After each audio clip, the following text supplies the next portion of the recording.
चलिए आगे बढ़ते हैं। पूर्व केंद्रीय मंत्री चौधरी बीरेंद्र सिंह से खास बातचीत की है और उन्होंने कहा कि मैं कांग्रेस आलाकमान से मुलाकात कर चुका हूं।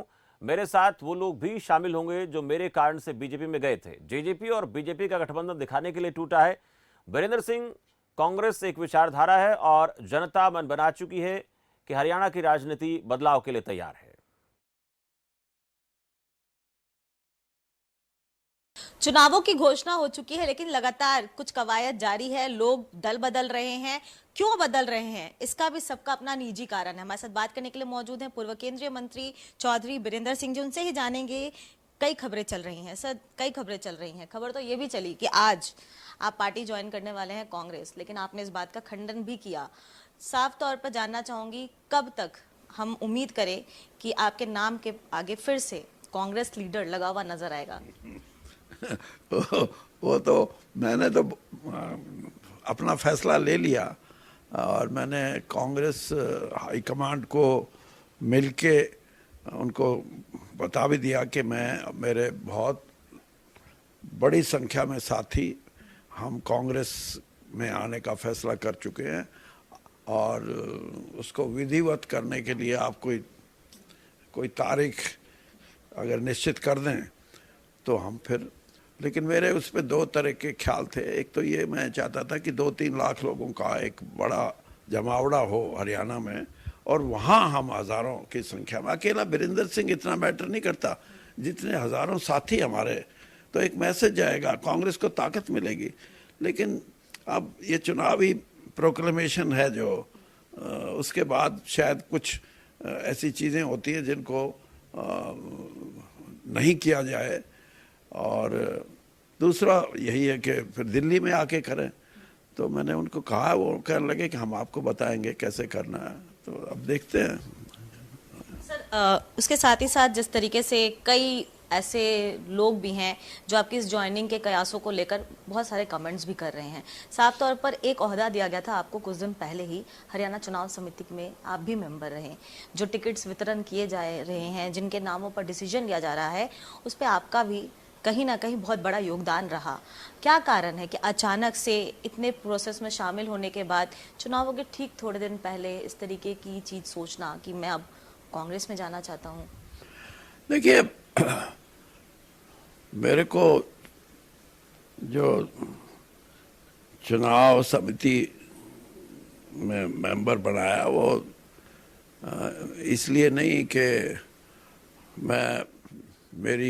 मेरा एक लंबा सफ़र है 50-52 साल का, और भारतीय जनता पार्टी भी ये समझती है कि उसकी सोच से बाहर अगर कोई आदमी सोचता है तो वो बीरेंद्र सिंह है, उसको वो रखें ताकि उनको भी ये ज्ञान हो कि जो तुम समझ रहे हो उससे बाहर भी ऐसी चीज़ें हैं जहां आपको लगेगा कि आप कमज़ोर हैं या मजबूत हैं।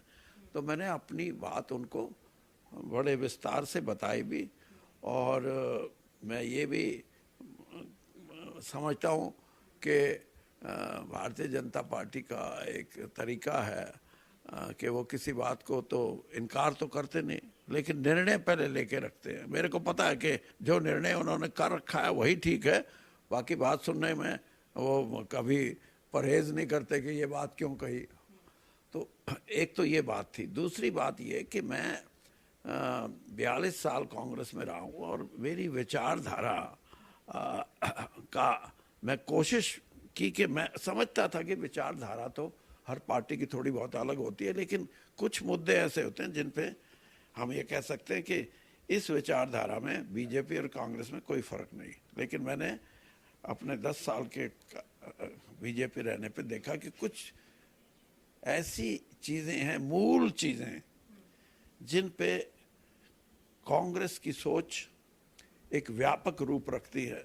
देश की मजबूती और देश में हर आदमी को बोलने का हक, अपनी विचारों की अभिव्यक्ति और प्रजातंत्र प्रणाली में जो भी कि हम मजबूत देश कैसे रख सकते हैं। हर आदमी ये समझता है कि यहाँ सब बराबर हैं, यहाँ धर्म के नाम पे, जात के नाम पे कोई भेदभाव नहीं होगा। ये चीज़ें थीं, लेकिन यहाँ कुछ ना कुछ इन चीज़ों में मेरे को फ़र्क नज़र आया। उनकी अपनी व्याख्या है। वो राष्ट्रवाद को जिस तरह उसकी व्याख्या करते हैं, मेरी व्याख्या में वो राष्ट्रवाद, मैं अपनी व्याख्या करता हूँ। तो मेरा मन था कि मैं ज़्यादा समय तक ये नहीं इस पार्टी में रहूँगा, तो कोई मैं इस उम्र में जो एक मजबूत प्रजातंत्र और लिबर्टी ऑफ थॉट्स, इन दोनों चीज़ों के लिए मैं काम ज़्यादा स्वतंत्रता से नहीं कर सकूँगा। तो मैंने निर्णय तो बहुत पहले ले लिया था। और फिर ये भी है कि ऐसे निर्णय जब लिए जाएं तो उसकी अटेंशन भी, अगर आप 2 साल पहले बीजेपी को छोड़ो और एक आप चुनाव पे छोड़ो, तो उसके कई कारण होते हैं। तो एक कारण सबसे बड़ा यही था कि विचारों में कहीं ना कहीं मैं प्राथमिकता देता हूँ। आज भी मैं सोचता हूँ कि कांग्रेस एक मूवमेंट है, भारतीय जनता पार्टी एक कैडर बेस्ड पार्टी है। अब कैडर बेस्ड पार्टी में ये हो के सभी काडर एक समान है, तो फिर मन में ये आता कि यार हम 50 साल से हमारे साथ हजारों आदमी हैं, इसका मतलब हम भी बराबर के हैं। तो ये है, और इसमें कोई, वो इस बात को ठीक मानते हैं कि सभी बराबर है। अब सभी बराबर है, उसके परिणाम क्या होंगे? अगर सभी बराबर हैं तो फिर आप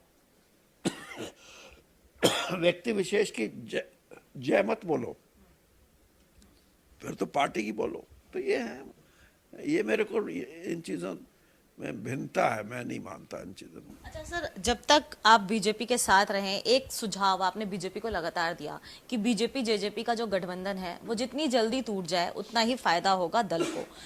गठबंधन टूट चुका है, जेजेपी भी अपने उम्मीदवार उतार रही है, बीजेपी भी अपने उम्मीदवार उतार रही है। कितना फायदा होगा चुनावों में, क्योंकि अब आप कांग्रेस से होंगे, तो कांग्रेस को किस तरीके का टक्कर मिलेगा हरियाणा में? गठबंधन जो था वो उस समय था जब भारतीय जनता पार्टी को स्पष्ट बहुमत नहीं मिला, और जेजेपी को उन्होंने साथ जोड़ लिया, और जेजेपी को बहुत से ऐसे विभाग भी दिए, लेकिन जेजेपी का जो कार्यशैली थी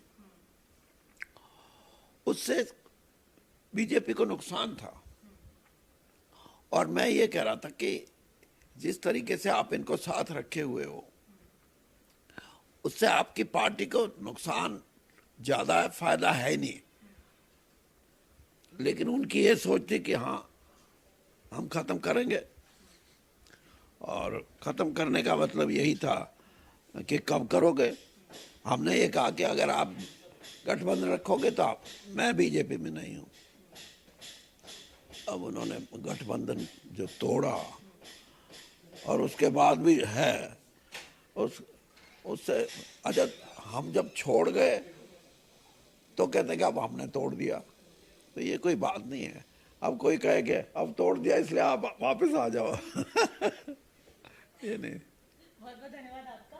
तो ये थे हमारे साथ बात करने के लिए चौधरी बीरेंद्र सिंह जी, जिन्होंने तमाम मुद्दों पर बेबाक तरीके से अपनी बात रखी। नई दिल्ली से कैमरा पर्सन रिंकू के साथ मैं प्रियंका राय, खबर फास्ट।